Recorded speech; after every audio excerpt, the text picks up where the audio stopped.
I did a career, very successful career. I had the trophy partner. I was living on Lake Como. I had all the trappings of a successful man. You didn't feel that? I didn't know what to feel. Yeah. I was empty. I didn't know. I thought that's what everybody does. Addicted to Love, a classic alpha male, wildly successful. Aldo Grech lived the ultimate riches to rags story.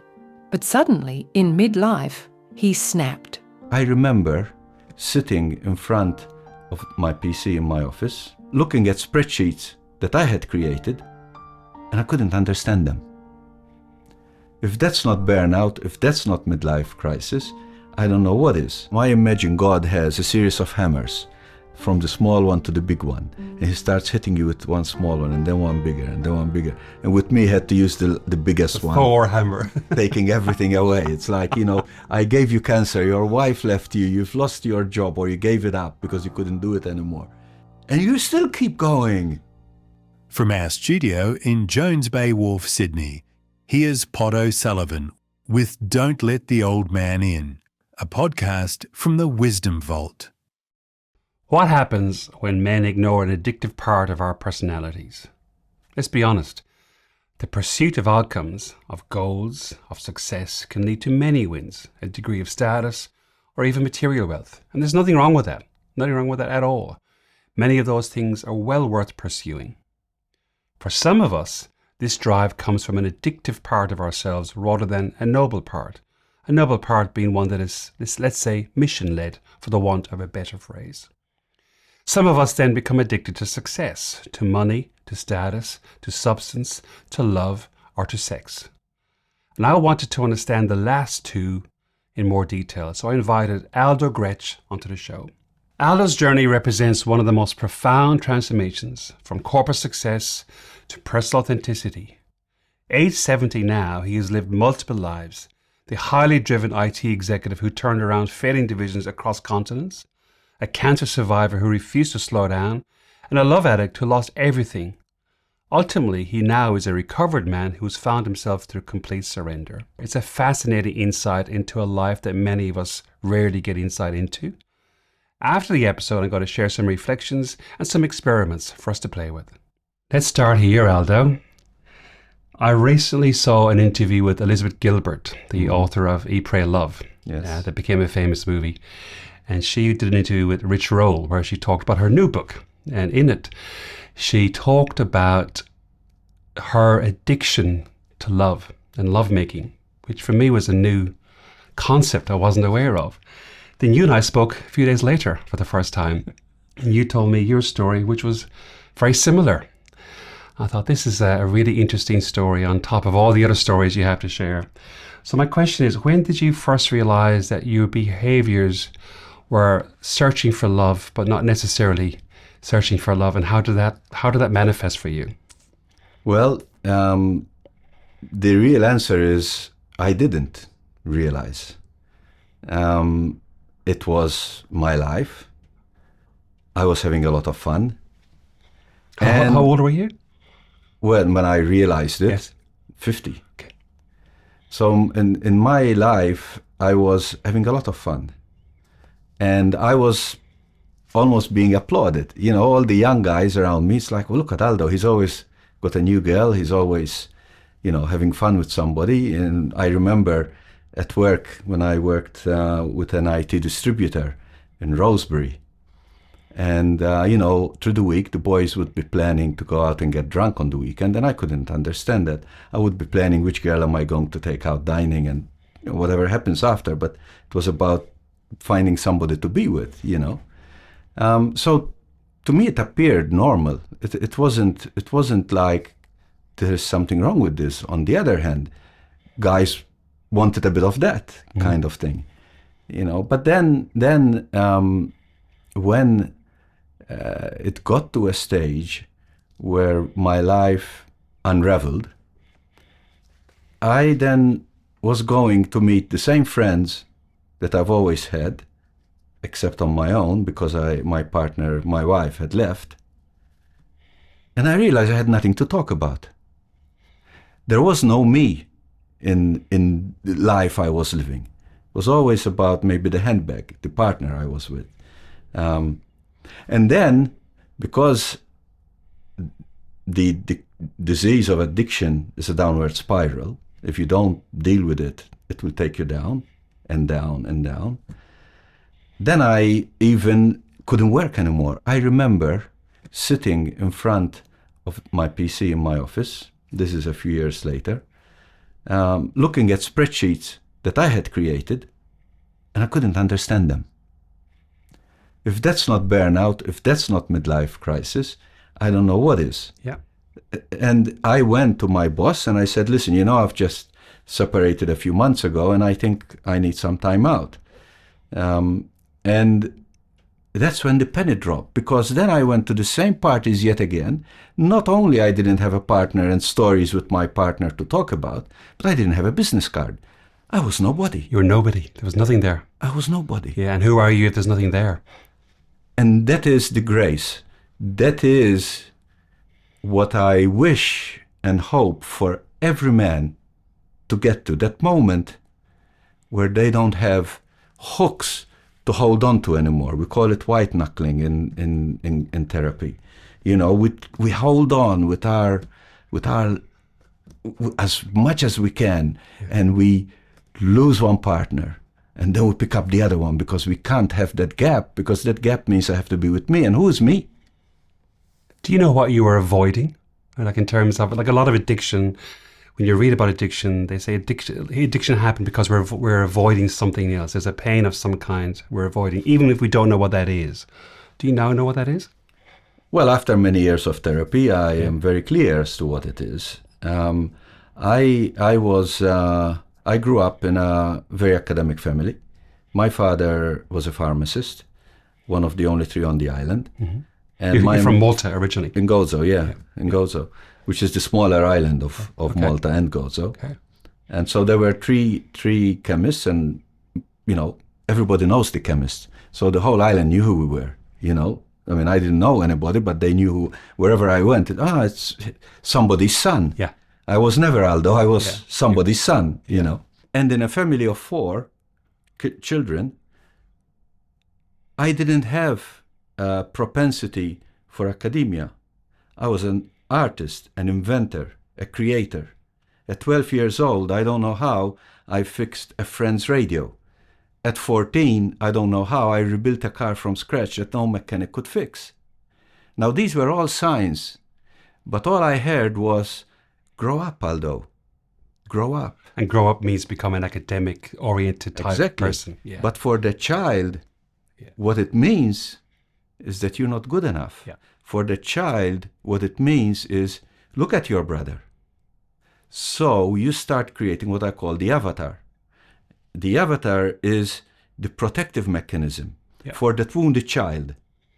And the avatar is created, or I created, on the basis of what I thought, hearing the grown-ups, what the world was expecting from me.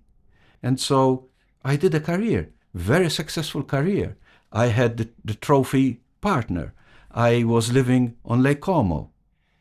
I had all the trappings of a successful man. You didn't feel that? I didn't know what to feel. Yeah. I was empty. I didn't know. I thought that's what everybody does. When you're in it, this is at such a subconscious level that you believe that that's life. Mm-hmm. There is no manual that you can read and you can say, no, I'm doing this wrong, or that's not meant to happen. That's life. I had everything, apparently. And then, thank God, I lost everything. When I was in the peak of my career, as you know, cancer hit. And I didn't listen to that. Yeah. Because that's what I did. I was determined, I was driven, I was an alpha male, and nothing gets in my way. And what's cancer? Inconvenient. It's an inconvenience that I had to get rid of. Yeah. And I did. I overcame cancer, luckily. Of course, it was nothing to do with me that I overcame it. I was lucky. But in the head of the self-made alpha male, I fixed it. Next thing, I'm at the airport in London raising £1 million sterling for a new business, going through the scanner and beeping like hell because I still had 50 staples up my abdomen. And I'm imagining you were told not to travel with those staples. Of course. But of course you ignored it. Well, I hadn't eaten for 10 days because it was a colorectal cancer. Yeah. It means I couldn't pass anything. Yeah. And so I get out of hospital. I get on this plane. I go and successfully raise this because on my computer while I was through the operation, everything, I'm doing this. True alpha male, doing whatever. Yeah, I can work through it. They take us out to dinner because I had 2 partners with me. And they take us to Thai. And I had Thai. And then I had to go to the bathroom. Yep. But I hadn't been to the bathroom. And Thai is quite hot. Oh, and dear. It's hotter coming out than going in when you've got a wound. Oh, no. Yeah. But the alpha male just Breaks on through. keeps going. I want to come back to this because this is really important because you, and I know we're going to come to this, you lost everything after Yes. that, which is a Yes. huge turning point, and I want to come to that. But you've shared something about addiction that we don't normally hear, and I want to explore because there's many types of addictions in terms of what we're addicted to, but the underlying compulsions are probably similar. I took a tangent. So I meant to explain that what we learned, because I ended up doing 12-step program. And what I learned is that there are 2 types of addiction. There is what's known, and everybody knows about, is substance addiction, which is drugs, alcohol. And then there are process addictions, which nobody talks about and many people are not aware of. Process addictions are gambling, are hardworking, accumulating money. And they are insidious because who doesn't respect Elon Musk with his trillions of dollars? Who would ever consider that he's actually a sick man addicted to fame and wealth and greed? I used to be a fanboy of Elon Musk, so I'm not talking about him pejoratively. I'm saying we are actually throwing accolades and getting our kids, look at him, you gotta be like him. Well, from my observation, having done 7 years of between therapy and 12-step, he's addicted to fame, he's addicted to greed, he's addicted to ego. These are all soft but very tough addictions because, as I said, they're insidious because we actually respect people that have these addictions and we look up to them. When you look back now, what were some of the signs or symptoms of addiction that you can now recognize that you weren't able to recognize when you were in them? So mine was love addiction. Love addiction. Okay, so addiction happens like this. Everything in moderation is okay. Sex is okay. Love is okay. Wine is okay. Money is okay. These are all okay things. But when you go to the extreme of any of these, then you probably are medicating. What you're doing is there is something you don't want to see in yourself. And so there are programs like Debtors Anonymous, which deal with people that are too greedy or never have a dollar. If you give them $100, they will disappear instantly. You give this guy on the other extreme $100 and it will last him a lifetime. They both have the same addiction, strangely enough. The question is, how did I realize? I think I probably am one of the most stubborn people that you probably have ever met. And so I was not. I wish I could say, this is the trigger. This is what made me realize it. But the fact is, had the universe not taken everything away from me, I wouldn't have come to the realization. And the realization started like drips when my wife left. And after 2 months, I realized, because when I got married, I was 38 years old. And when she left me, I was 50 years old. So I went from being a young, dating, having fun kind of guy to an older guy, not knowing. It's like, what do I do now? Where do I go? I mean, where does a gray 50-year-old go to have a partner? And can we just clarify, in case we're confused, your wife left because of addictions or to complete something else? Well, my theory is that you cannot be with a vacant man. Okay. You cannot be with a man that is all external and nothing internal. She fell in love probably with the young executive that was running the marketing for Acer in Australia, and then went and set up Acer in New Zealand, and then went and turned around Acer in Italy, a loss-making division for 8 years, which we turned around in the first year. That's who she married. But on the inside, when you took me away from, there was nobody. She was with nobody.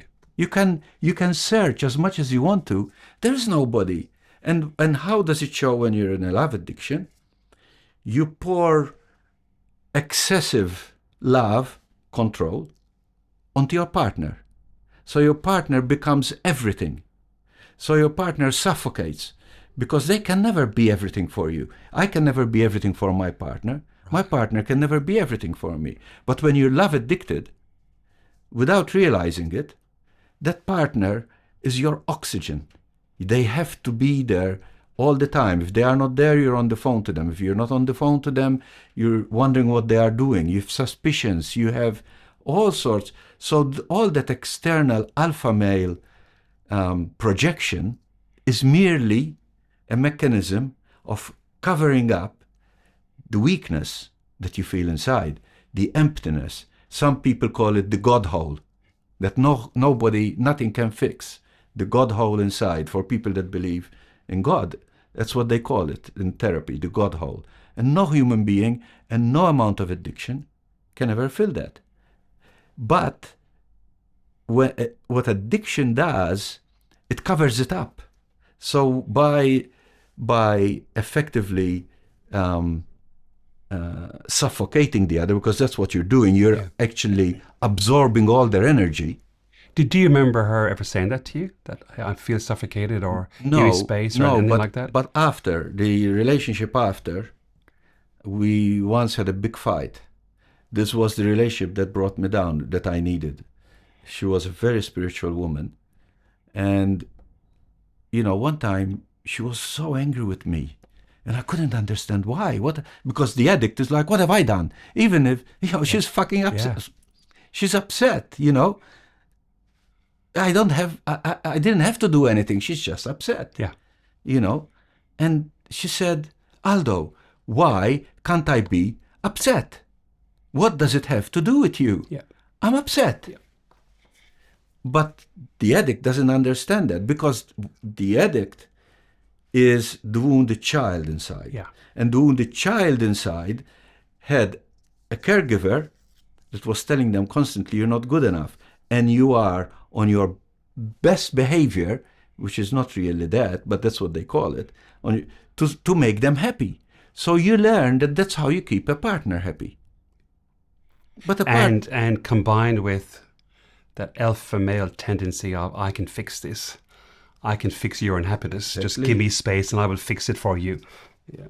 We'll talk about in detail about the therapy later, but for the first 6 months that I went to 12-step, for 6 months, I was in my head fixing everybody's problems. That's the ego. That's what has to go away. That's what holds us captive, prisoners, where we think that we're put in this world to solve every problem that exists. And we believe that. It's not like you fake it or you're projecting it because you want to control people. And you've been rewarded for it throughout your career. Like, you've been promoted because you're able to fix it. You fixed New Zealand, let's send you over to Italy, you fixed that, we're paying you more money, whatever we're doing. My boss, when he took me from running the branch in, and this is not with Acer, with another company before, when he took me from running Melbourne to being the sales and marketing director nationally, he said, do you have a brother? And I said, yeah, but he's nothing like me. He said, if he was, I would get him to come and run Melbourne after you.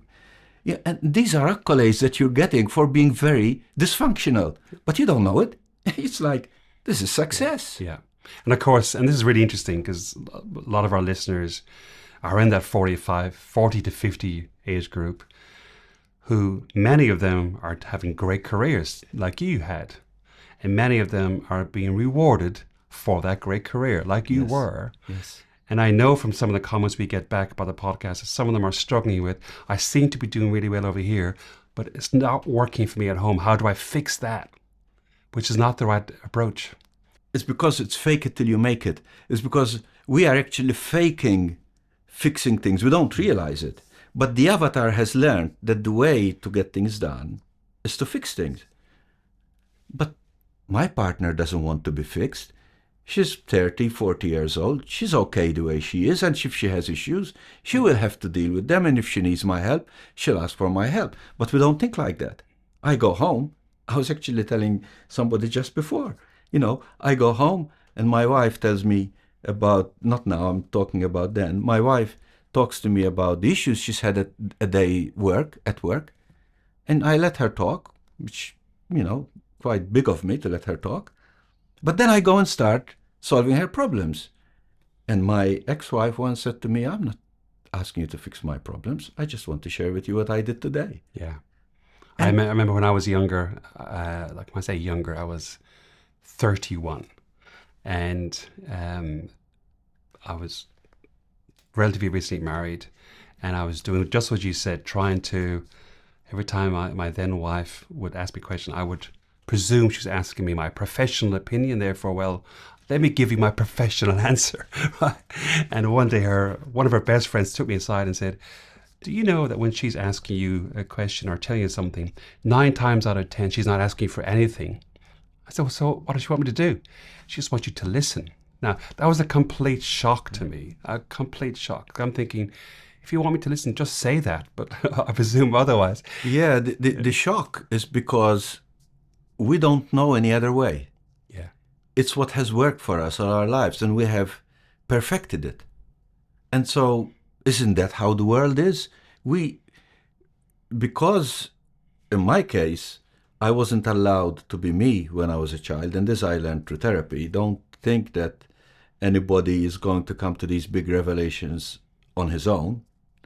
It's much therapy, much work, much rejection, as I said, 6 months of fixing people in my head before I realized that it was me that was in therapy. It's somebody that has to put up the mirror before, somebody we trust has to put up the mirror. I remember just before 12 Step, I was in therapy, and they got us to go into a sort of a trance moment. And then they asked us, this in the group, to sit down, breathe, and try and feel the organs, like feel the heartbeat, and feel the stomach, and, feel my toes. And at the end of the session, the leader of the group was looking at the facilitator and pointing at me and going like this. And I said, what does this mean? She said, you're all head, Aldo. There's nothing below. There is no connection between your head and your rest of your body. You can fake it, and you are faking it. You're not feeling anything, are you? And I said, no. She said, that's right. And that's the alpha male. Yeah. No feeling. Boys don't cry. And I was going to ask you about that, because there is so many myths, but I don't think they are myths. I think we hear them so often because they are true, right? Yes. And that's the notion of the masculine, push it through, don't talk about feelings. When you're a young boy, do what your parents tell you to do. Yeah. You weren't recognized for being a creative fixer, like or an inventor, or a prematurely talented mechanic, which you've shown throughout your rest of your career. Yes, you were. Yes, I am. And we tend to grow up, particularly if you go into alpha careers, which you did, we really index heavily on that. But as you quite rightly said, we index heavily from a cognitive point of view. We don't index in any other way. We tend to subvert them or keep it quiet or ignore it. Well, that's what the avatar does. Yeah. The avatar is a head job. You know, it's a thinking process that takes you to these amazing journeys and amazing places, but you're not there. you're a big empty vessel of wandering, the child wandering. I remember in the rooms where I did my therapy, there was this poster with two grown-ups having, it's a line drawing, two grown-ups having a discussion, and then in the belly of each there are two wounded children screaming at each other. You know, and if you don't fix that, you cannot have the functional part of it. And each one of us has our own responsibility to fix it. So my realization was, when I was trying to fix her, is because I wasn't in touch with me, and there was no me to fix. Because really, I should have left her alone so that she can get to the moment when she wants to look at herself, if there is a need. Who am I to tell her that there is a need? And I have to look at myself. But what do you look at when you're a big whole, you know, absorbing love to feel okay? It's literally, love addiction is like no different to drug addiction. When there isn't any, like, I could not be without a partner. I couldn't. Now, no problem. I can live on my own if I had to, and I've proven it. I was 10 years between partners. You know, when I decided that I needed to get back into life after 7 years of therapy and what have you, I decided, okay, I want to get back into my passion, cars. And I want to build my electric car that I dreamt of when I was a 12-year-old.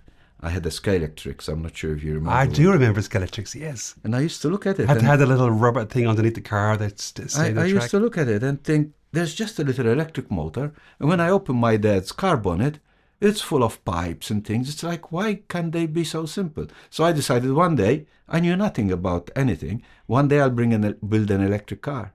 And so I got a warehouse in Piermont, and a massive warehouse. I had 14 cars in there. And I spent more or less 10 years on my own collecting Citroëns. And one broke down, and I decided to build an electric car. It's like my child was elated. Because you now had a playground. And you know what? I ended up with all sorts of groups of people. Some came because they were interested in electric cars and would have nights at my place. Some came because they were interested in petrol cars and would play with those. Some came because I had parties, like I would throw parties, birthday party, opening party, like celebrations. I had so many groups of friends that I didn't search. It is the biggest lesson. You know, they say money is an energy. Mm-hmm. If you've got the right energy, it comes to you. It's with everything. Money, real friends, happiness. Once I let go of that avatar that was meant to numb me from all the fears, and it all came rushing on its own. I didn't have to do anything. Well, what I love about what you've just said here is in the process of abandoning or getting rid of that avatar, you also embraced something that you've always wanted to do. Yes. And you had fun. Yes.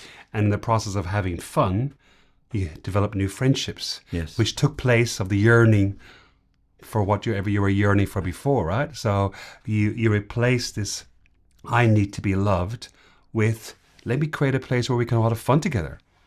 And by nature, where my child can have fun, because that's what it is. Yeah. People like me are stunted.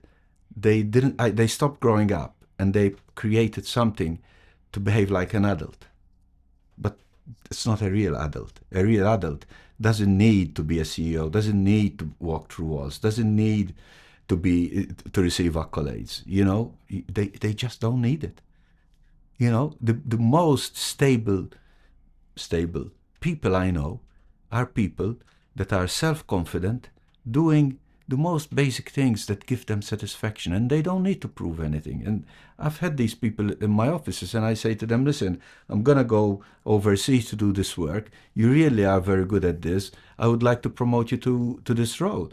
And being the alpha male, I thought anybody would want grab it. that. Yeah. And, I had people that say, no, I'm really happy doing what I'm doing. And I would be shocked. Yeah. In fact, I thought lesser of them in those days. Now, I respect them. They were people that knew what they wanted. All they needed was yeah. just to be okay. Yeah, what they had was right now. Yeah. Let's just pause for a second. If you've made it this far, it must mean you're enjoying the show. We want to keep bringing you awesome conversations, but algorithms are like needy toddlers. They demand constant validation. So if you're liking this, please hit the like button, the follow button, the subscribe button, whatever button. It helps us land more great guests to keep entertaining you. And if you're listening to this on an audio podcast app, come over and watch us on YouTube. I promise we're reasonably photogenic. Back to the show. Can I go back to what led to cancer? Because you describe beautifully, I can so imagine it, you having surgery and still working to get stuff done. But there's something about, like, the body keeps score, right? And there's like Rumi the poet talked about, the wound is the place where the light enters you, but first you got to stop denying that you're wounded, right? There's a whole lot of stuff around the body keeps score, what's going on, and eventually it gives you a big signal. In hindsight, it sounds like you recognized that moment was a huge signal for you. But at the time you described, cancer was just an inconvenience, yes. And you just carried on. Yes. Tell me more about how you carried on and what led to you suddenly stopping. Unlike many people, cancer for me wasn't the aha moment. Most people, cancer is a serious thing. Most people sit back and think, okay, what do I do? I'm mortal. I was 42, and all of a sudden, it wasn't like that for me. And so I've got this thing I tell friends of mine in the spiritual realm. I say to them, I imagine God has a series of hammers, from the small one to the big one. And he starts hitting you with one small one, and then one bigger, and then one bigger. And with me, he had to use the biggest one. Thor hammer. Taking everything away. It's like, I gave you cancer, your wife left you, you've lost your job, or you gave it up because you couldn't do it anymore. I took all your money away. You don't even have cars, and your life is about cars. And you still keep going, And so I am with you 100%. If your body, especially when you're younger, is giving you signals, the bad back, I always have a bad back, or, I've got this rash, or no doctor, because they are not trained for this, will look beyond the symptom. They will fix the symptom. They'll fix your back. They'll fix your acne. They'll fix whatever it is. But realistically, the body is telling you that spiritually you're not okay. When we are young and our body is dysfunctional, we need to stop and look at what is not working in our lives. That is my biggest lesson that I learned later, looking back. When we are young, the body is telling us spiritually something is not okay. Now, I call it spiritually, others might call it something else. But effectively, is the body telling us that in our psyche, not everything is okay. How do we listen to that? Because I'm intrigued by what you're telling me, because everything you're telling me, I completely understand, and I've seen and heard and maybe even been, right, several times. And I'm really interested, how do we, particularly we as men who are driven to do stuff, and I've heard you say, I was trained to walk through walls, but if you keep walking through walls, you end up with a bloody nose, yes, right? Yes. Which is a great phrase, by the way. I love that. How do we not end up with a bloody nose? Like how do we listen sooner if we're not someone who's naturally orientated to that? Well, I'm not sure the objective is to not get a bloody nose. I think you will, but I think we need to then say, why do I have a bloody nose? But we don't. We just walk into the next wall. Yeah. This is all based on shame. From a young age, there is shame around being weak. There is shame about not being the winner. There is shame about, anything that is not male. what we consider the stereotype of what a male should be, which, by the way, there is no Bible or no big book that tells us that a male should be like this or like that. It's how humans have defined it. You know, there is nothing that tells us that a male should be anything but what they feel like being. There's nothing. But we go to the sausage factory, and at the end of the sausage factory, I'm a male, and I behave like a male. And that sausage factory is where the damage happens, okay? Whether it's at home, at school, at religious classes, you know, all that constant barrage of being told what you are meant to be like, which cannot, as a footprint, cannot be 100% who I am. So if I show any other things that is not part of that footprint, I need to get rid of it. Yeah. And that's where the damage is done. So how do you recognize it? How do you become aware of it?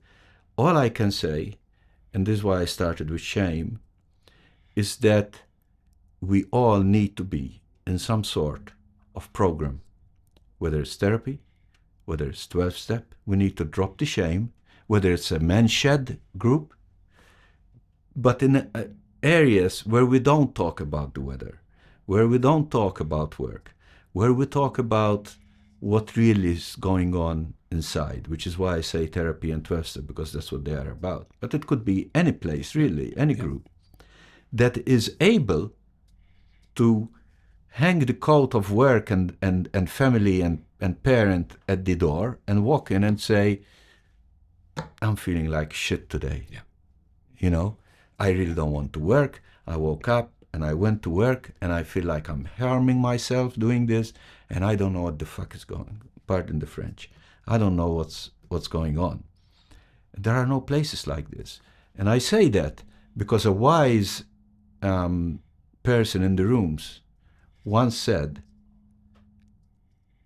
looking after yourself in this way, spiritually, is like going to the gym. You go to the gym to get fit, but if you stop going to the gym, you lose your muscle tone. Yep. Nobody is telling us that when we are kids, that we need to build the spiritual muscle tone. In fact, what are you talking about? It's just a small cut. Why are you crying? You know, grow up. That becomes infected. It spreads slowly. Yeah. So yeah, you will get a blood nose, and if there were places we could go, I guess I'm not a Catholic. I was born a Catholic, but I gave it up at 16 years old. But at least they have the confessional. Now, it's been thwarted and it has become something really abnormal. But I think I want to imagine that the origin was for people to go and share what they don't share with anybody else. That's right. And let it come out. I mean, as you said, it's been abused in many different ways, but the original reason was, I'm feeling heavy about something. How do I get that off my chest? Exactly. Yeah. Where do we go to get it off our chest? Yeah. Where? You know, as an alpha male CEO of a multi-million-dollar business with 300 employees or more, where do you go? Because even if you go and find a consultant, probably they are making you harder. When I was heavily involved in consulting, I had my company was called CXO Consulting. It's still there, but I don't do it much. And I had a program called Essential Leadership. And I called it Essential Leadership because I used to say, it is about getting in touch with our essence. I used to say, it is the shortest and hardest journey from head to heart. And so people that came to me would say to me, Aldo, I'm struggling. I'm thinking of a person in particular. I'm struggling because I'm working for this guy and I don't respect him. But, you know, my career is important to me. I need to, this was my client was senior executive at Telstra. I want to continue my career growth. And so I have to do what he tells me to do, but I don't respect it. And so I'm doing something that it grates me, and then I get angry, and then we fight, and what have you. And what I said to her was, you have to make a choice. Are you focused on your job, or are you focused on your career? Because if you're focused on your job, then you have to do what you're saying.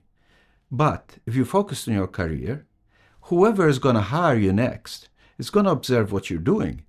And if you're doing what your boss wants you to do and you disagree with it, that doesn't matter, because what they are seeing is what you're doing. Yeah. And so start doing what you believe, respect your boss, explain why. If he's going to get rid of you because of that, then at least he got rid of you doing what you believe in. Because the hardest thing is if he gets rid of you anyway because you're fighting, and you say, damn, I spent best 3 years of my life doing what I hated. You know, and what happens is that when we hit burnout, midlife crisis, we often feel psychologically worse off, and we go to the doctor. And what does the doctor do? Medication. Medication. Yeah. What does the medication do? It continues to suppress the person that's trying to come out, because I call midlife crisis midlife creativity. It's my real me telling me this is not okay. And so what do? I take a drug to push it back down again. Yep. You mentioned God and several hammers, which is a visually really interesting idea. And finally, he hits you something with really hard. And in my case, because everybody's different, in my case, it's taking away everything. Because I would have continued medicating. With money, you can find the next partner. You can buy the next car. You can continue medicating. And so with somebody like me, stubborn and absolutely not able to, I was not able, there was no spirituality in me.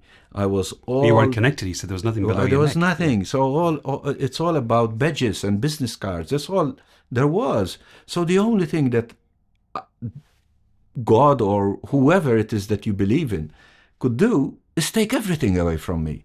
Because that was the time when I ended up on my friend's couch. What's the story of landing there and then going into the 12 Steps program? Because that was a pivotal change for you. What was that? Well, it was that girlfriend that after my marriage, I was with this girlfriend who was very spiritual, and there was no me in me, and so she was struggling, the poor girl, you know, and I was struggling because I didn't know that there was no me in me. You know, it's not like you know it. And so then I went to. She was studying to be a counselor. And after the 1000th breakup, I said to her, I cannot do this anymore. And I said, and in order for me to do this, I need to have a therapist, somebody helping us, a counselor. And she said, well, I don't want to have a counselor. I said, well, you're a hypocrite, because, you know, if you're studying counseling and you don't want a counselor. Anyway, I convinced her, and she found the first counselor, except that by the time I got to see Shirley, we had broken up again. Right. And so I went on my own. Okay. Then Shirley convinced me to do group therapy, because she realized it was about ego. I had to work on my ego, and I fought it. But it was costing me a lot of money. And by this stage, I had no job. So I was maxing my credit cards, and I was doing all sorts of things to keep going, because that's what the addict does. He can't admit defeat. But then I needed to pay the next group. I didn't have the money to do it. So I went to Shirley and I said, I'm done. I cannot do it anymore. She said, what do you think? You just fix these things in a few months? You have only just started. I said, well, I can't pay you. She said, okay, well, you need to go to 12-step. And I said, Alcoholics Anonymous? Because that's the only thing I knew about 12-step. And she said, no, there are many variations. And I only knew about it through movies. I didn't know what it was. She said, you go and you'll thank me. And eventually, it took me a long time. And Shirley in my life has been a key turning point. Well, one of the key things about AA, as I understand it, is this notion of one alcoholic helping another. Yes. Which is why the group work. And the idea of I could learn as much by listening to them, and then they being there for me as I can. Yes. In fact, I can learn more that way than I could by myself. Yeah. Yes. It's actually what eventually breaks the ego cycle. Because what happens is you're in a room, or rooms, because I used to go every day in different places, and you've got, in the same group, you've got ex-jail, prisoners. You have priests, you have actors, you have lawyers, you have well-known singers, actors, and we're all talking about the same thing. Different, but the same. And that's when the defensiveness inside starts dissolving, because you think, okay, I'm not unique. Mm-hmm. Other people are going through the same things I'm going through. And that's why 6 months of hearing these people, first I was judging them, eventually I was learning from them, and then I became one of them. And some of them are some of my best friends even today, even though I might not have seen them for 10 years. The whole paradox of we can become whole when we suddenly become broken. Isn't it that right? So you went through, I'm judging them because, hey, I can't be that bad. Their story is bad. I'm listening to the story, it sounds familiar, and eventually I am one of them, which means the story is true. Yeah.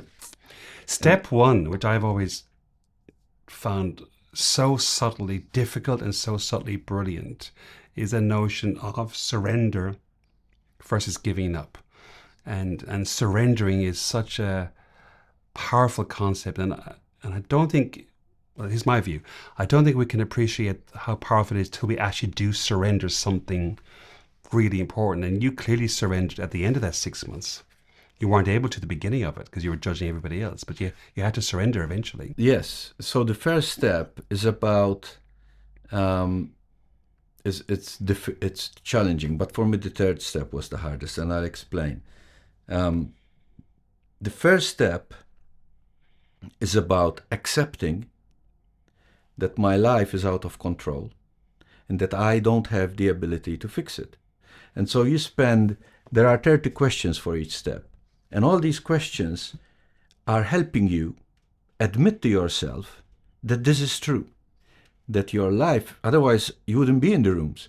Your life is unmanageable and you don't have the tools to fix it. This is the first step. Now, when you're full of ego, it takes you 6 months to do 30 questions.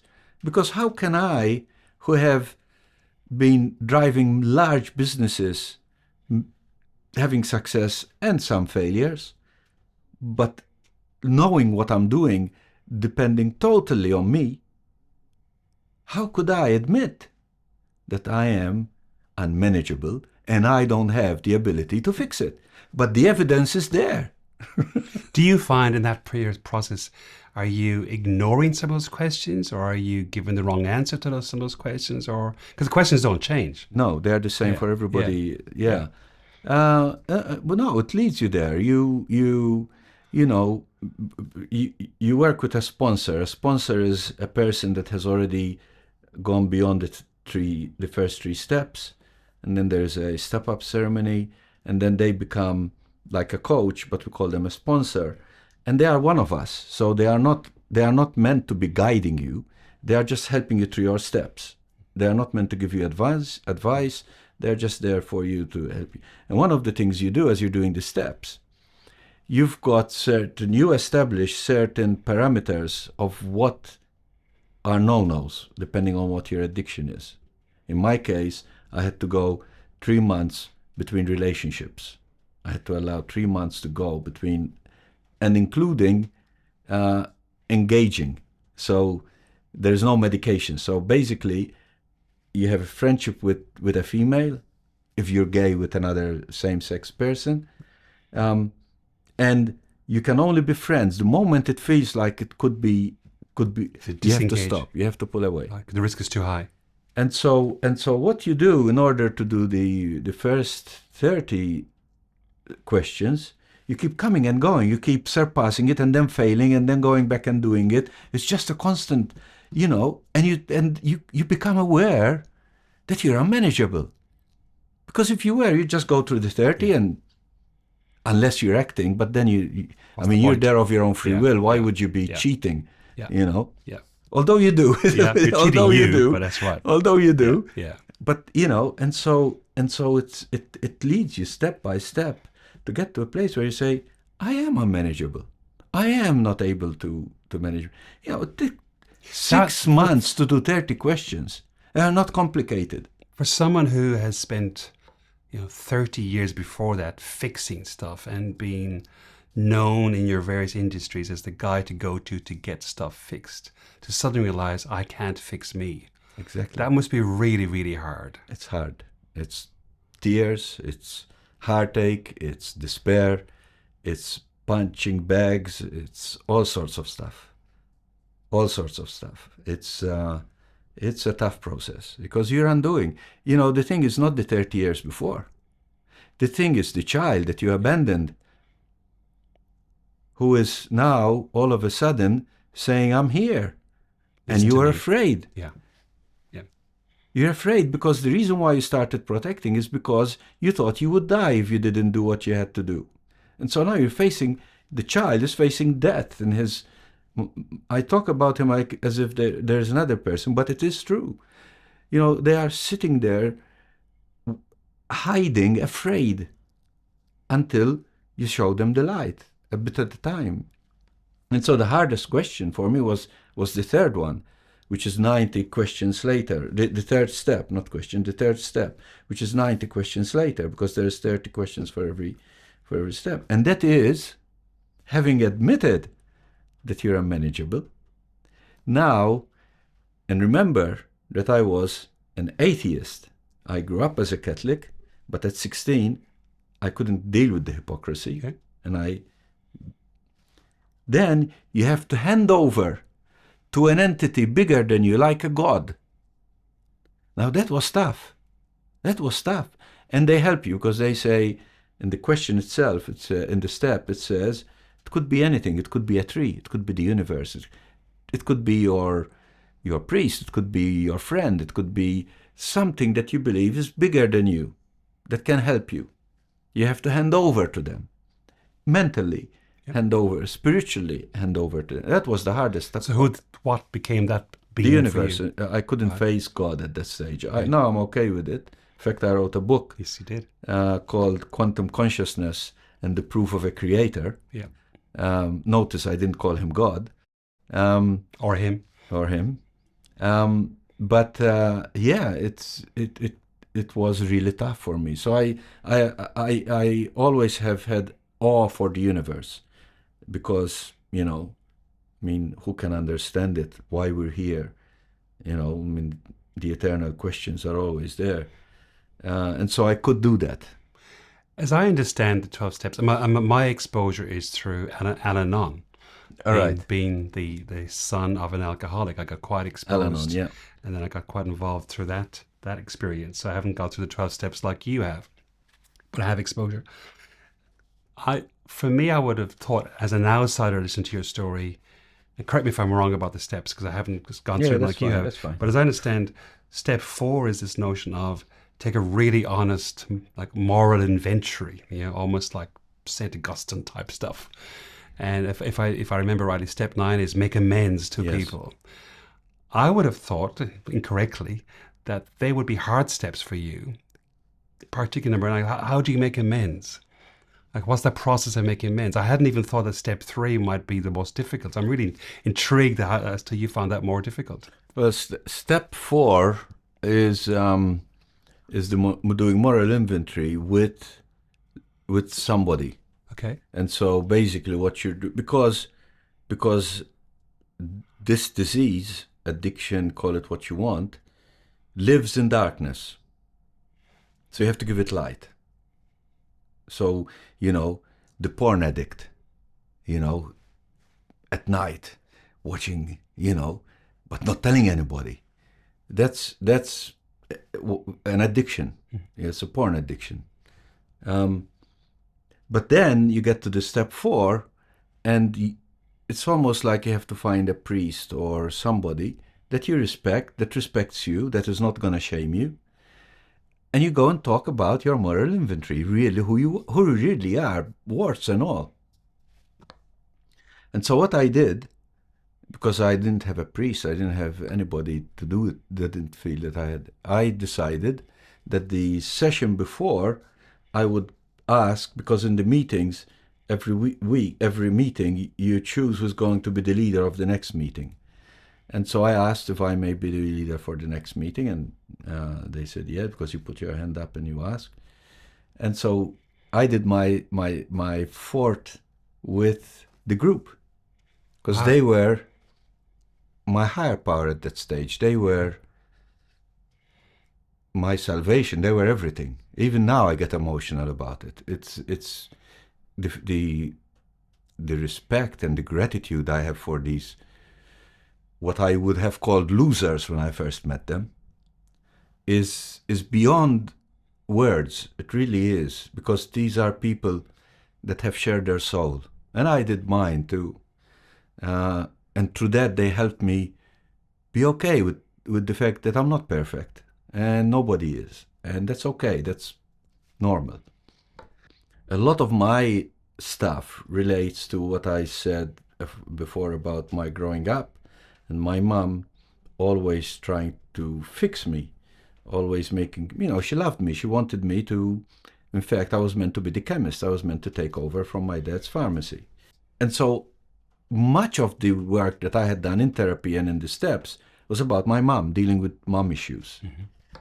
So when I was doing this fourth, the inventory was mostly about bashing mom. I wasn't bashing her, but I was being honest about how I felt and what, it's actually trauma that I suffered. She wasn't meant to, but for a child, as mature adults, we think, when we think about abuse, we think sexual abuse, we think beating, but there was none of that. But it was terrible psychological abuse. Trying to push you to be someone who you're not.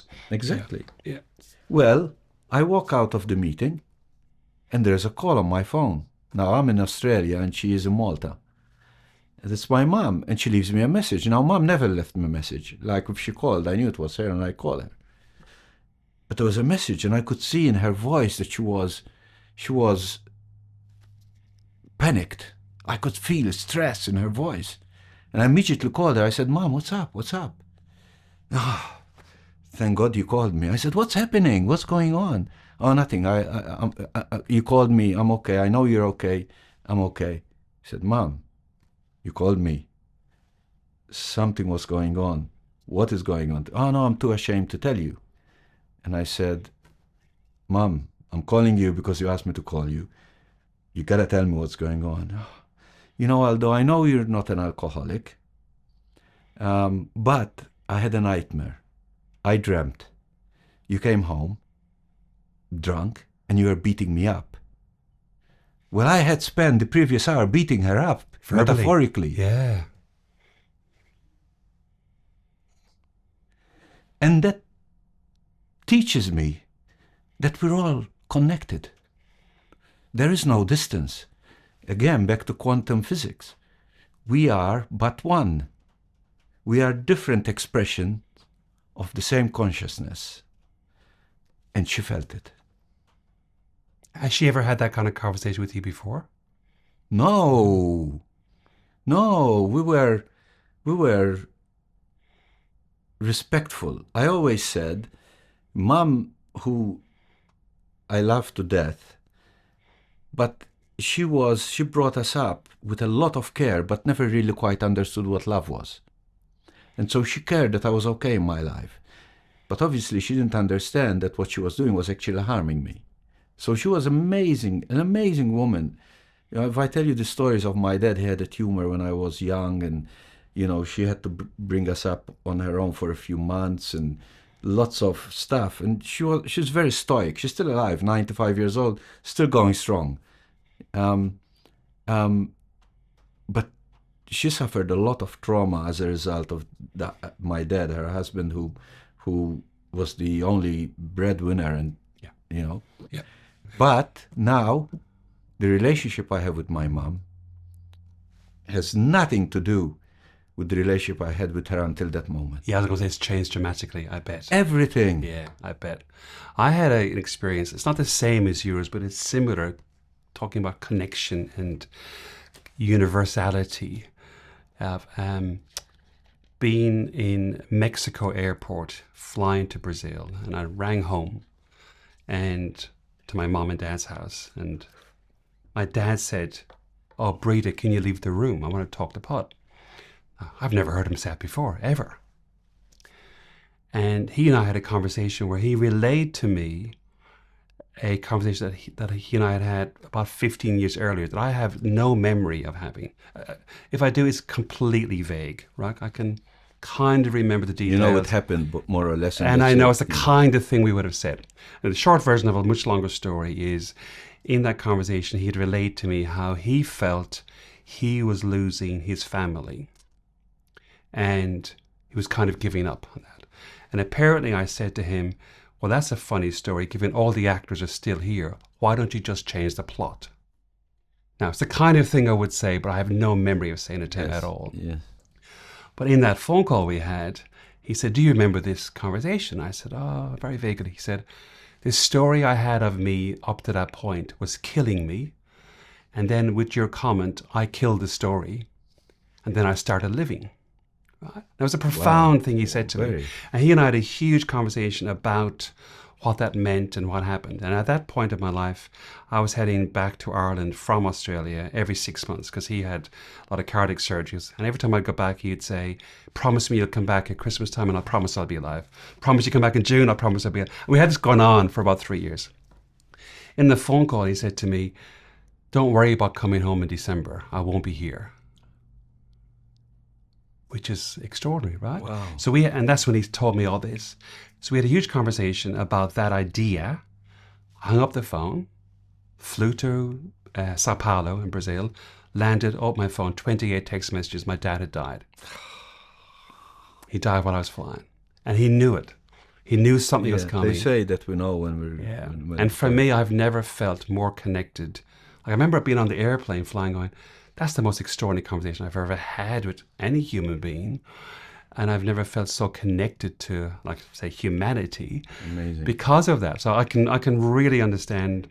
2 years ago, on her medical check every year, they said to her quickly, because she walks like 3-4 hours a day, they said quickly you have to go and get a pacemaker because your heart is not keeping up. And so I went, and they had already taken her in, and I picked her up in my rental car and took her home, because it's like a day surgery thing. It's nothing big. It's amazing. And on the way home, I was driving, and she said, Aldo, I think we never understood you when you were growing up. And I said, no. She said, must have been very difficult for you. I said, it was horrible, Mom. I said, but I'm okay now. I've done my work. You know, I'm really okay. She said, yes. She said, you know, I should have trusted you. And the headmaster told me that you are very smart, but you're not like us. And I couldn't understand that. I've done my best. That's perfect. It's how could you, not be appreciative of losing everything to get that? Yeah.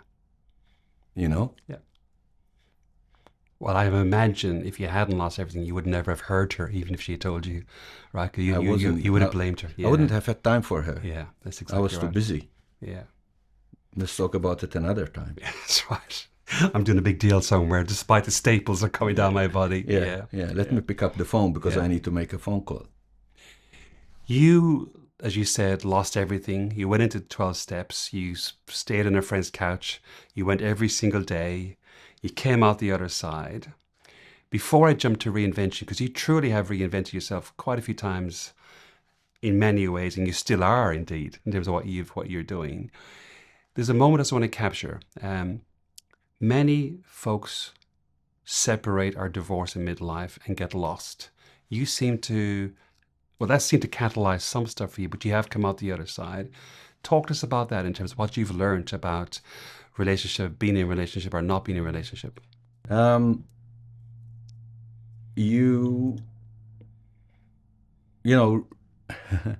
Relationship is about two or more people relating. Where if there is no you can't be in a relationship. I wasn't there. These people, they might have had their issues and their difficulty to be in a relationship, But with me, they couldn't be in relationship because there was no me. And so it is not about the divorce. It is not about what I did every time, going and finding the next relationship. It's about the relationship with me, which I never had. I didn't know who I was. I had no idea because that guy was too broken. I didn't want to be with that guy. You know, everybody told me to be something else. So God knows what was wrong with that guy, but I couldn't be with him. And so I think again, the grace, the guiding God with the big hammer in my life, presented me with a journey that would break me, because I would never have chosen that. I would never have chosen to be in groups with sickos. It's how I thought about it then. With weak people, broken people. I would never have allowed myself. So I would love to be able to tell a friend, a male friend, that I have the answer. But if I did, I'd be lying. The fact is that when we get there, the only thing we can do, which is the scariest thing, is to let go. Because you're not going to fix it anyway at that stage. You know, I knew I wasn't going to be able to fix it. I would have kept going, but deep down I knew. I had no idea what it was, or, you know, it's not like you think, shit, you know, yeah, of course. As a child, I was derailed, and you don't know these things. You have to go through this process to learn those things about yourself.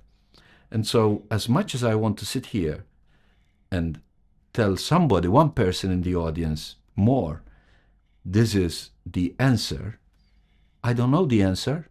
In my case, I was lucky, and I fell into therapy that took me to 12-step program. I would never have chosen it. And so it's back to what we were saying before. It's the fear of money that doesn't allow us to earn the energy of money. It's the fear of relationship that doesn't allow us to earn relationship. And it's the shame of being broken that stops us from doing the things we need to do. And so, if they are like me, they will get to the final hammer. And hopefully, they're still alive. Because I know many in the rooms that died before they got there. And I think that's the point I'm thinking of, is when I look at the divorce rates and separation rates and what happens in the first 18 months afterwards, men go through a far worse time in themselves. Yes. Than women do. A lot of women feel liberated. Yes. They may not realize it, but they have a better time. Whereas men tend to, and you said it beautifully, try so hard to hold on to something that's not working, and then it's now gone. Therefore, I must be weak or not good enough or whatever. But I think what you're beautifully pointing out is they're the moments when you lean into be yourself, because everybody else is taken. Yes. Right? Figure out who you are at that point. Absolutely. Yeah. The thing is that women from a young age are allowed to cry. They're allowed to feel. They're allowed to deal with their emotions. That's what they are trained to do. And so when we break up, it's very tough on them as much as it's on us, but they can cry about it. They can do whatever they have to do to go through the steps of becoming healthy again.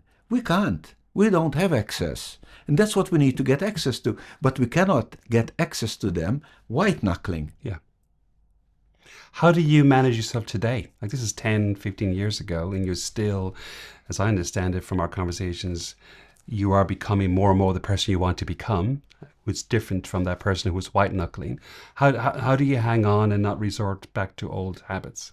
It's shining the light. I'm still the same person. We don't change. I was just talking yesterday to another friend of mine, dear friend of mine from the rooms. We were just talking as friends, And he said to me, Aldo, it's so frustrating, 15 years later, and I'm still the same guy. I'm still making the same mistakes. I said, what did you expect to change? That's an expectation. You're going to fall on your face. So, okay. But what I know now is I know who I am. And I know when I fall. And I know to be honest about it. And I know to talk about it and to own up and to make amends. Because amends is not the step 9. What you learn in step 9 is amends is the rest of your life. Because we make mistakes. We are not put here to be perfect. We are put here, I believe we're put here for a purpose. I believe that purpose is beaten out of us when we're in the sausage factory. But our job is to meet that moment that we can contribute back. We don't know what it is. We might never know what it is. But the only way to get there is to make amends. You make mistakes. I make mistakes all the time. Have I fallen? Yes. Same problems? Yes. But I didn't bite knuckle. I just owned up. I just made amends. I apologized. And I keep going and going. Because even at the gym, if you're not going through pain, you're not growing. That's right. There's no muscle growth. That's right. One of the ways, I'm not sure if this is actually true, but one of the ways you might be making amends is writing books. You've become a successful author. With myself. Right. When I was 7 years old, I won an award for a composition that I didn't write. My uncle, the headmaster, wrote it. Huh. And so that child knew it wasn't good enough. Because if to win an award that my parents obviously wanted me to win, they had to get my uncle to do it. Well, obviously I wasn't good enough, right? That's my lesson as a child. And since then, I always felt that I could not write. I always felt like something holding me back in my ability to write. And I have resorted to methodologies in my writing that deal with the fact that I have this blocking mechanism that doesn't allow me to write, because I don't deserve. I shouldn't be writing. I couldn't have anything valuable to write. Otherwise, why would my uncle have written it for me? So this is the way of making amends with myself. I'm sharing with the world who I am, Yep. and I'm allowing myself to do that. And so is writing the process for you that allows you to be the writer versus I want to share ideas about, in this case, politics and digital economies and those kind of things? The writing is about getting to a stage where I am, in December I turn 70. And I don't know how to not be producing, contributing. I want to continue contributing to the world. And living in Sicily for the last few years, there is not the ability like there is here to go and do the things that I would normally do, to stay engaged and involved in technology and various things. And so it was getting to a stage where I needed an outlet. I needed something. I needed to contribute. And I got to a point where I was getting very stressed seeing good friends of mine fall into conspiracy theories, things that made no sense, but made perfect sense to them. And I couldn't understand it. These are smart people, educated people, and I think, how could you? It wasn't the case, but how could you believe the earth is flat? You're educated. It wasn't this the case, but it was other things. And so I started studying it. And I started asking people and talking to people and getting perspectives. And I started putting it down on paper or on my computer. And eventually I thought, there is a book in this. Mm-hmm. And so I wrote my first book called Silent Echoes. And it's called Silent Echoes because conspiracy theories are the silent elite feeding these conspiracy theories and silently, that then we talk about and we amplify for their benefit, not ours. Not ours, that's thinking right. that it's for our benefit. Yeah. That's why it's called Silent Echoes. And then that led to a realization that empathy and democracy had become negative words. It's like people are ready to dump democracy. People are ready to hate on empathy. We're human beings. How could we even contemplate this? And so I researched that and I wrote The Great Populism Hustle. And then I after that I realized, how does this happen? Okay, I know it's happening. I've analyzed it. I've studied it. People are now at the stage of actually wanting to dump everything we know, absolutely collapse everything we know. How are we getting there? How is this happening? And that's my book, How Elections Are Won in the Digital Age. In the meantime, I wrote another 2 books, one Quantum Consciousness and the other one Sci-Fi, which is Industrial Revolution to Dystopia to Utopia, written in the 23rd century, set in Mars, and then through technologies that they had then, they go back to the Industrial Revolution era, and then to dystopia, which is now, and then. So yeah. What I love about that is that they are such a wide range of topics, and you've been able to spend time researching them, developing points of view, writing a book that the younger version of you would never have believed you could, No. but you've done it 6 times. And the topics are getting more and more interesting in the sense of social construct type conversations that we're kind of avoiding many of the times. Yes. And what I love about your latest book is putting firmly onto the table here that democracy is really at risk. Yes. And you have to not avoid it. We have to talk about it. Yes. So I'm looking forward to the book launch that'll be happening Tomorrow. which will be really, really good. You mentioned that you've just turned 70. I'm turning 70. Turning I will 70. take I was any going to say, month left. you don't look anywhere near it, but there you go. It's only 2 weeks to go. Given the kind of work you're doing now, the kind of work you've had over your whole career, what do you think would the 85-year-old version of you, like 16 years from now, be asking of you today? If they could pass you a message down and say, hey, Aldo, they don't have a hammer in their hand, but what would they be asking of you? What my 85-year-old version of me would be saying to me, do your best so your child, your 7-year-old son, doesn't go through what you went through.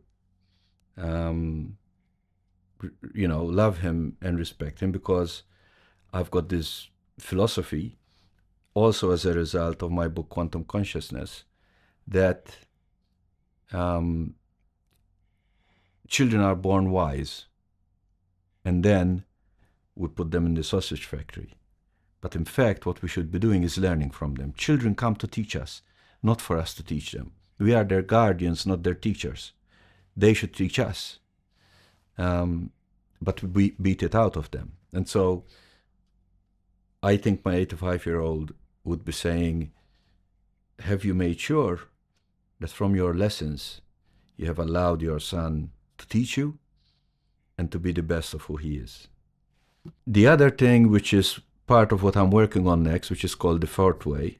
The fourth way? The fourth way is to leave a legacy of what I call the flat economy.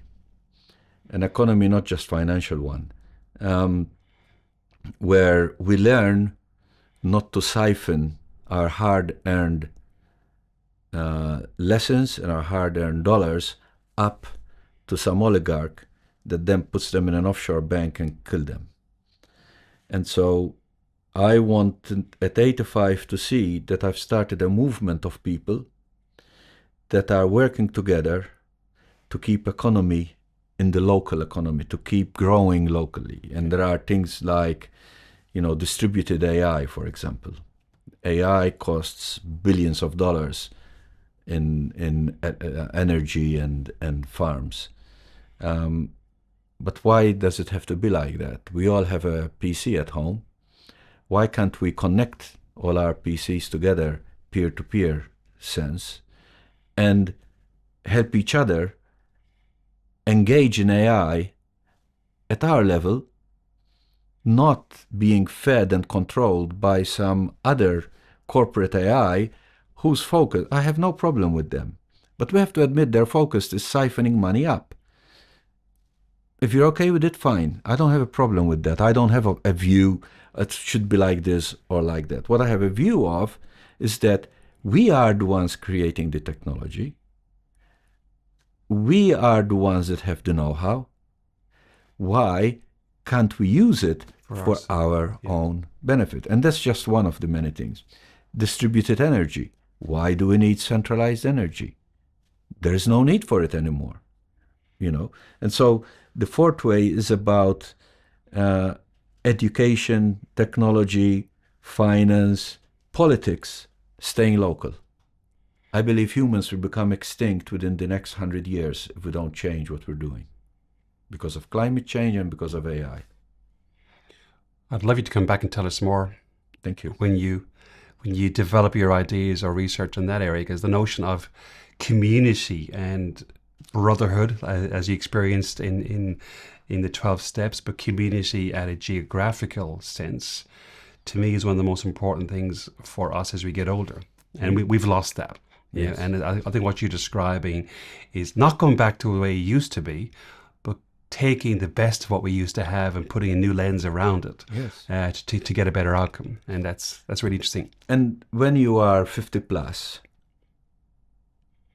and as you grow older, you've got, and we know it, the wise old men, we've got so much to give, so much knowledge. And what do? We give them a pension and ask them to sit somewhere and die. Slowly. That's right. Yeah. And so imagine what we could do for the next generation if we learned from our elders from hundreds of years ago and used our wisdom to create local centers of strength and well-being in every sense. There's a reason why this business is called the Wisdom Vault, is to head down that whole direction, as you, I know that, as you can have imagined. I'm privileged to be here with you. Aldo, I've really enjoyed, I knew I was going to enjoy this conversation when we first spoke on Zoom a while ago. You struck me, if I could summarize there at the end and give you one last question, you strike me as someone who, in many senses, has been to hell. You've redecorated while you were there, and you've come back with these extraordinary blueprints of how to do it differently.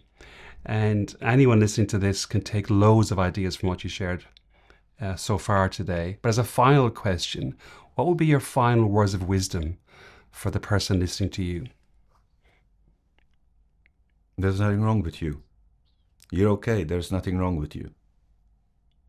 You're okay the way you are now. Broken, strong, young, old. You're okay the way you are. That's all. That's all you can, all I can give you. You're okay the way you are. And on that note, Aldo, you're okay the way you are, and I'm glad you came today. Thank you so much. Thank you. I don't know about you, but I've found that interview with Aldo to be fascinating. And I really appreciate his openness and transparency in sharing some of the really personal moments that allow us to understand his journey and his transformation. I've got 3 reflections that I've thought about since having that conversation with him. And the first one is that process addictions are invisible and often celebrated. Unlike substance addictions like alcohol and drugs, process addictions, be it to work, be it money, be it love, be it fame, control, are often applauded by society. We throw accolades at people who are fundamentally unwell, telling our children to emulate them. Love or sex addiction manifests as an inability to be without a partner, to have excessive control, and to make someone else your entire oxygen supply.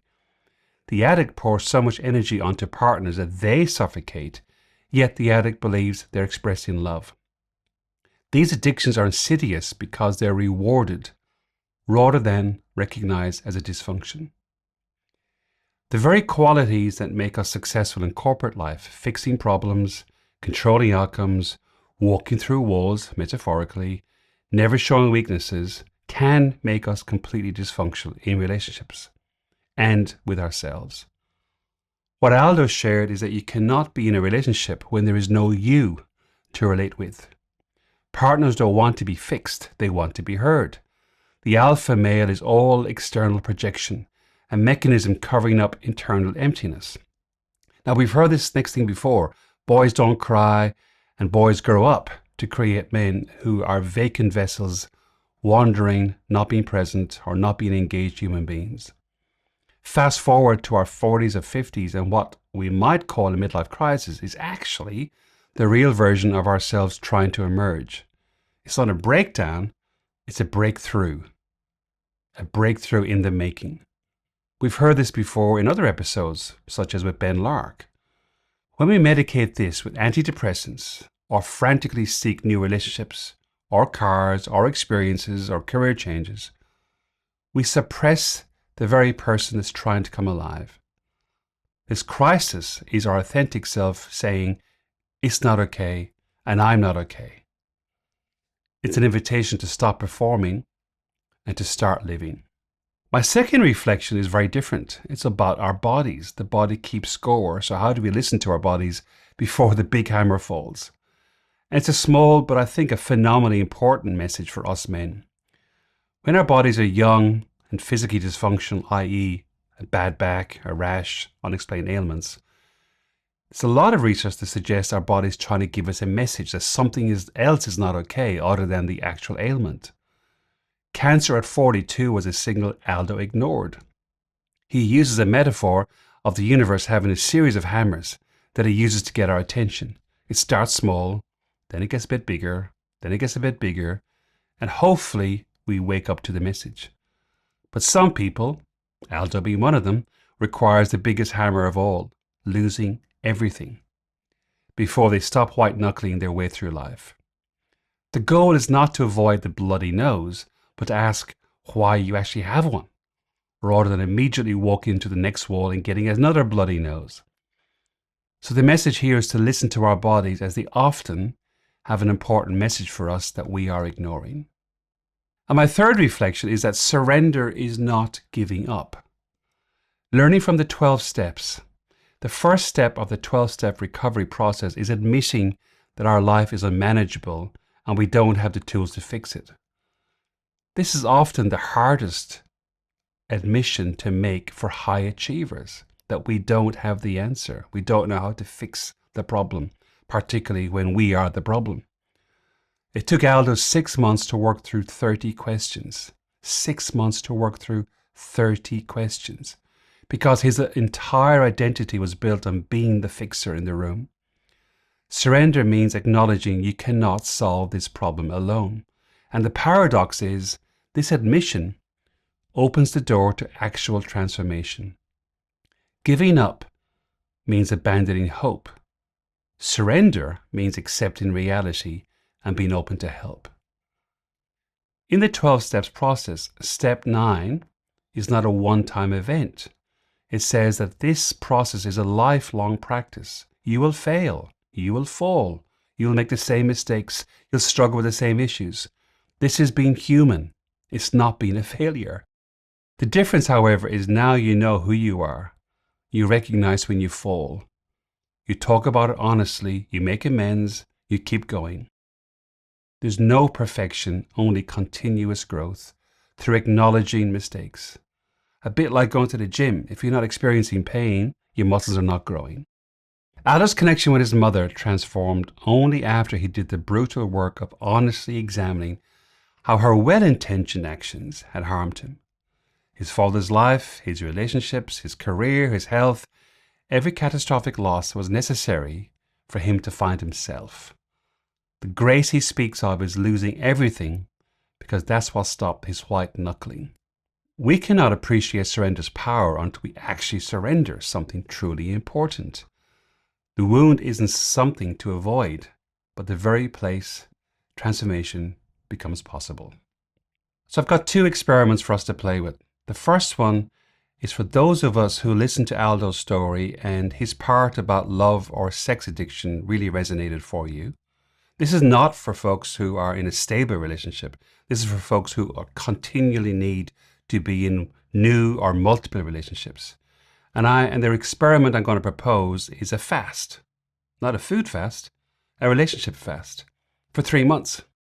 The purpose is to discover who you are when you're not or cannot medicate with romantic connection. And again, this is not for those of us who are in a stable relationship. It's for those of us who are continually trying to be in a new or multiple ones.